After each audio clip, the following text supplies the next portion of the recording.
हरे कृष्णा।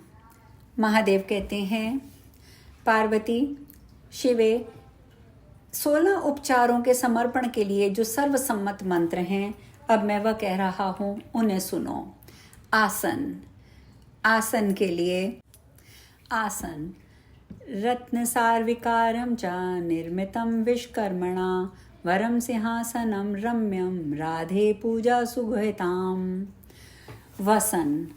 अमूल्यरत्नखचितं मूल्यं सूक्ष्ममेव च वह्निं शुद्धं निर्मलं च वसनं देवी गुहिताम्। तीसरा पाद्य। सद्रत्नसार पात्रस्थं सर्वतीर्थोदंपकं शुभं पादप्रक्षालनार्थं च राधे पाद्यं च गुहिताम्।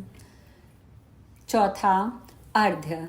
दक्षिणावर्त शंखस्थस्य सदुर्वा पुष्पचंदनं पूतं युक्तं तीर्थोऽयं राधेयं प्रति गुहितम्। पांचवा गंध। पार्थिवद्र वैसंभूतं मतिं तुभसुरभिकृतं मंगलहार पवित्रं च राधे गंधं गृहाण में। नाव अनुलेपन। श्रीखंड चूर्ण सुसंगितं कस्तूरी कुमकुम वाद्वितं सुगंधयुक्तं देवेशी गुहितां मे लूपनम्। धूप। वृक्ष निर्या संयुक्तं पार्थिवद्र संयुक्तमं अग्निखंड शिखा जातं धूपं देवी गृहाणं मे। दीप। अंधकारे बयहरं मूल्यमणि शोभितं रत्नप्रदीपं शोभाढ्यं गृहाणां परमेश्वरी। पुष्प। पारिजात प्रसूनं च गंधचंदन चर्चितम् अतीव शोभनां रम्यं गृहीतायं परमेश्वरी। स्नानीय। सुगंधामलकी चूर्णं सुसंनिग्धं सुमनोहरं विष्णुतैल समायुक्तं स्नानीयं देवी गुहितम्। भूषण। अमूल्य रत्न निर्माणं केयूरवल्दादिकं शंखशुभोभनं राधे गुहितां भूषणं मम। नैवेद्य। कालदेशोत्तद्भवं पक्वफलं च लड्डुकादिकं परमानं च मिष्ठानं नैवेद्यं देहि गुहिताम्। तांबूल और जल। तांबूलं च वरं रम्यं कपूरादिसुवासितं सर्वभोगादिकं स्वादु सलिलं देवी गुहितम्। मधुपर्क। अर्शनं रत्नपात्रस्थं सुस्वादु सुमनोहरं मया निवेदितं भक्त्या गृहीतां परमेश्वरी। शय्या। रतेन्द्रसार निर्माणा वहिने शुद्धान्कुशान्विकतं पुष्पचंदन चर्चायणं पर्यंकं देवी गुहितम्। इस प्रकार देवी श्री राधा का सम्यक पूजन करके उनके लिए 3 बार पुष्पांजलि दें तथा देवी की 8 नायिकाओं को, जो उन्हीं की परम परिचारिकाएं हैं, यत्नपूर्वक भक्ति भाव से पंचोपचार उनका भी पूजन करें। प्रिय, उनके पूजन का क्रम पूर्व आदि से आरंभ करके दक्षिणावर्त बताया गया है। पूर्व दिशा में मालावती, अग्निकोण में माधवी, दक्षिण में रत्नमाला, नैऋत्य कोण में सुशीला, पश्चिम में शशिकला, वायव्य कोण में पारिजाता, उत्तर में पद्मावती तथा ईशान कोण में सुंदरी की पूजा करें। व्रती पुरुष व्रत काल में यूथिका अर्थात जूही, मालती और कमलों की माला चढ़ावें। तत्पश्चात साम वेदोक्त रीति से परिहार नामक स्तुति करें।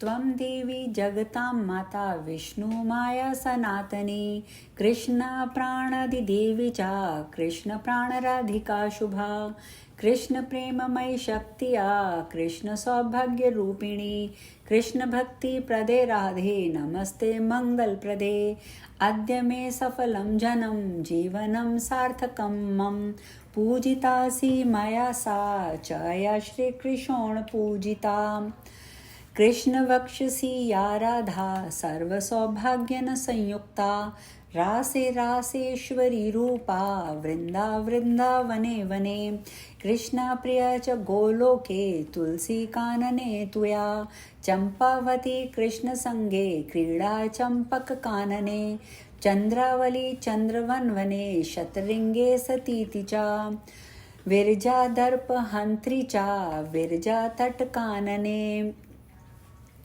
पद्मावती पद्मवने कृष्णा कृष्ण सरोवरे भद्रा कुंज कुटीरे चा काम्या वैकाम्य के वने वैकुंठे चा महालक्ष्मी वाणी नारायणोरसी क्षीरोदे सिंधु कन्या चा मर्ते लक्ष्मी हरिप्रिया सर्व सर्वर्गे सर्वलक्ष्मी देवर दुख विनाशिनी सनातनी विष्णु माया दुर्गा शंकर वक्षसी सावित्री वेद माता च कल्या ब्रह्म वक्षसी कलया धर्म पत्नी त्वं नर नारायण प्रसू कलया तुलसी त्वं च गंगा भुवन पावनी लोमकूपातोब्धभव्या गोप्य कलांशम रोहिणी रति कालांक कालाकलांश रूप च शतरूपा शचिदिति अदिति देव माता च तत्कलांश हरिप्रिया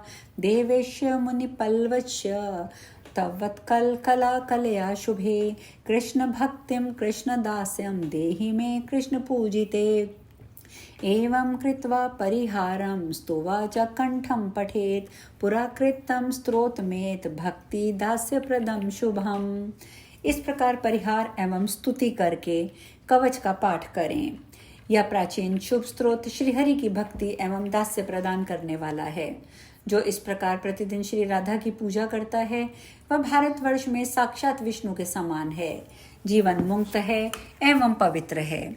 उसे निश्चय ही गोलोक धाम की प्राप्ति होती है। शिवे, जो प्रतिवर्ष कार्तिक की पूर्णिमा को इसी क्रम से राधा की पूजा करता है वह राजसूय यज्ञ का फल का भागी हो जाता है। यह लोक में उत्तम ऐश्वर्य से संपन्न एवं पुण्यवान होता है।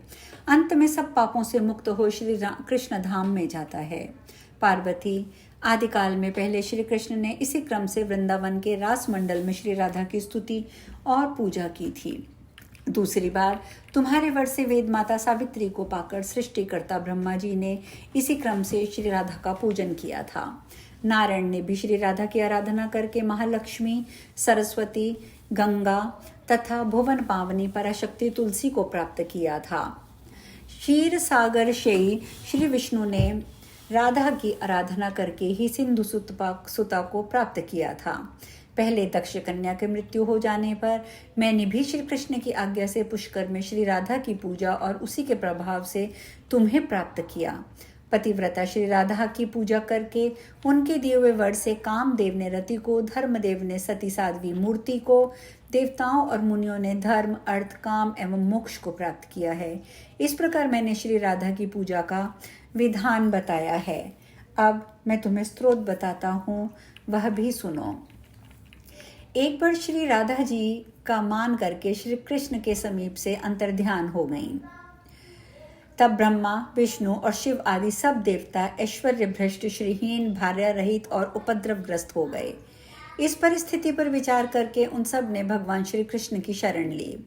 उनके स्तोत्र से संतुष्ट हुए सबने परमात्मा श्री कृष्ण ने स्नान करके शुद्ध हो सती राधिका की पूजा करके उनका इस प्रकार स्तवन किया।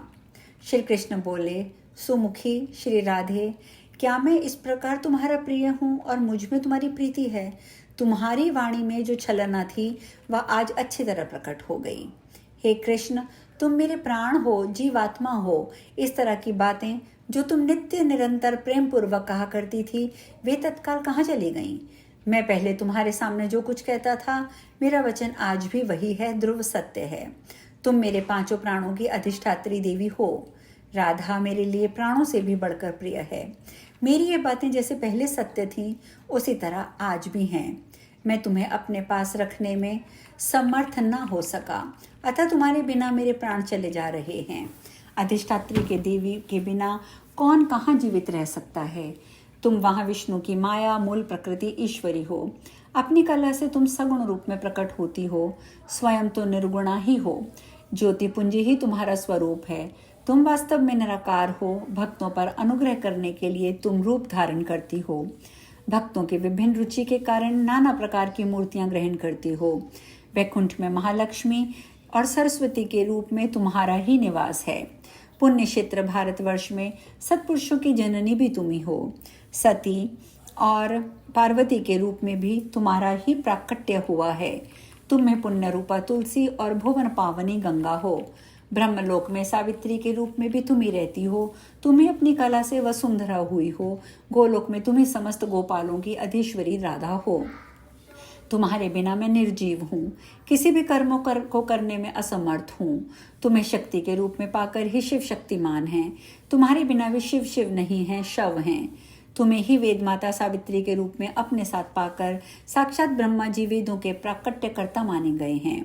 तुम लक्ष्मी का सहयोग मिलने से ही जगत पालक नारायण तुम्हारे कारण ही जगत का पालन करते हैं। तुम ही दक्षिणा रूप से साथ रहती हो, इसीलिए यज्ञ फल देते हैं। पृथ्वी के रूप में तुम्हें मस्तक पर धारण करके ही शेषनाग सृष्टि का संरक्षण करते हैं। गंगाधर शिव भी तुम्हें ही गंगा के रूप में अपने मस्तक पर धारण करते हैं। तुमसे ही सारा जगत शक्तिमान है।